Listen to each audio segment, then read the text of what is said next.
Face au Mont Blanc, à une altitude de 1000 mètres sur le plateau d'Assy, l'église Notre-Dame de Toute-Grâce, construite entre 1937 et 1946, invite le voyageur à la visite.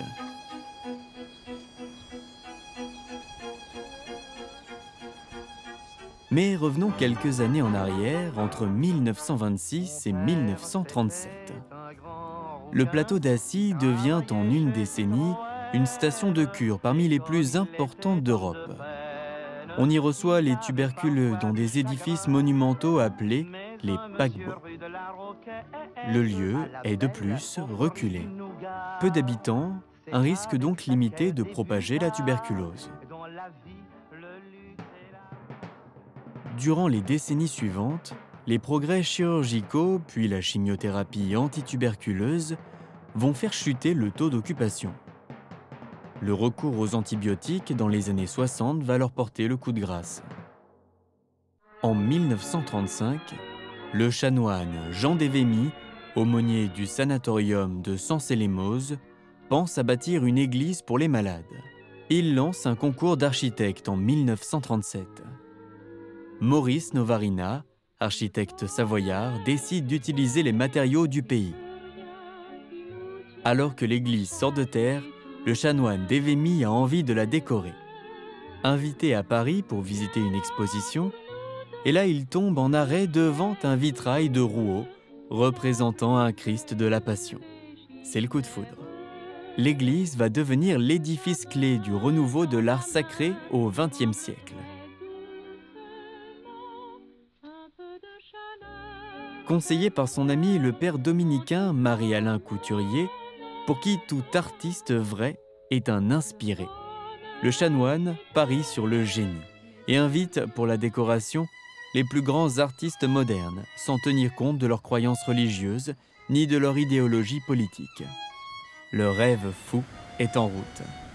Un jour de 2015, Pauline Claus, célèbre violoniste parisienne, alors en vacances dans la région, visite Notre-Dame de Toute-Grâce. Son violon l'accompagne. Ému par l'église, une forte envie de jouer lui vient. L'année suivante, la violoniste fit venir des musiciens comme François-René Duchâble et Michel Portal.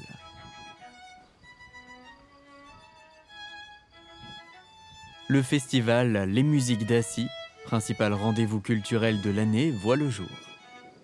Ainsi est né le lien entre l'art et la musique sur le plateau d'Assy.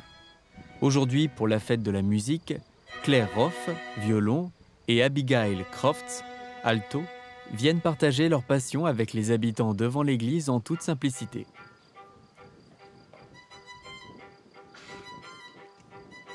Accompagnés par les violons, laissons-nous porter par les merveilles de l'édifice. Tout d'abord, la façade de Fernand Léger. C'est une mosaïque de 152 mètres carrés.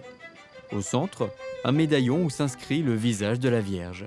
Tout autour, 9 symboles de la Bible auréole Marie dans les litanies.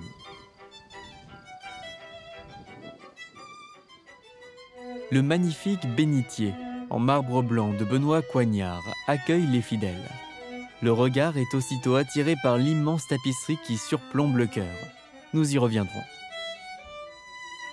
En commençant la visite par la droite de la nef vers le baptistère, Notre-Dame de Liesse de Jacob Lipchitz, œuvre en bois, est dédiée à la bonne entente des hommes sur la terre. Le baptistère est décoré par Marc Chagall.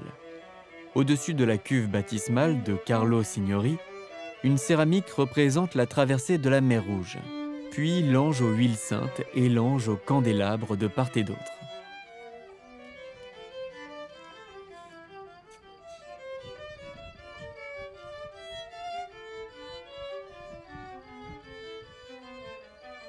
Saint-Louis et Sainte-Jeanne d'Arc vitraux de Maurice Brianco et Saint-François de Sales de Pierre Bonnard ornent les bas-côtés sud.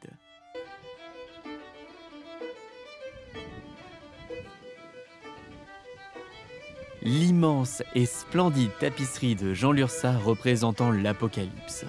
La femme et le dragon dominent l'autel par ses dimensions. 4,53 m sur 12,40 m.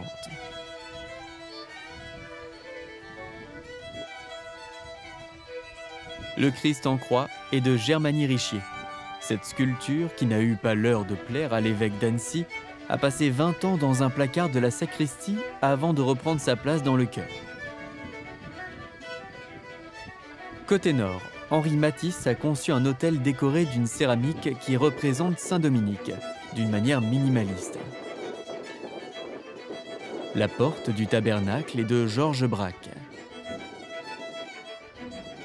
Sainte Thérèse de Lisieux et l'archange Raphaël de Marie-Alain Couturier, ainsi que Saint François d'Assise et Saint Vincent de Paul Berceau, ornent les bas-côtés.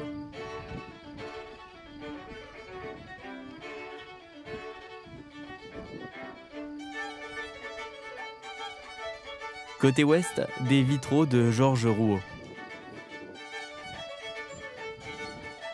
La descente vers la crypte, garnie de vitraux colorés, mène au maître d'autel avec une peinture de Ladislas Kijno, représentant la Seine, et un Christ de Claude Marie, assistante de Germaine Richier.